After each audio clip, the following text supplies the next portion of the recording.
أعوذ بالله من الشيطان الرجيم.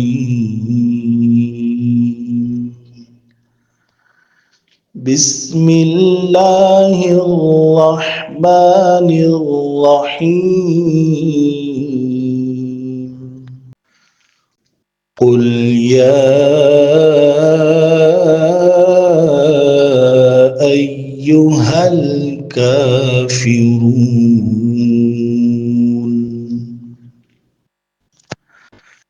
لا أعبد ما تعبدون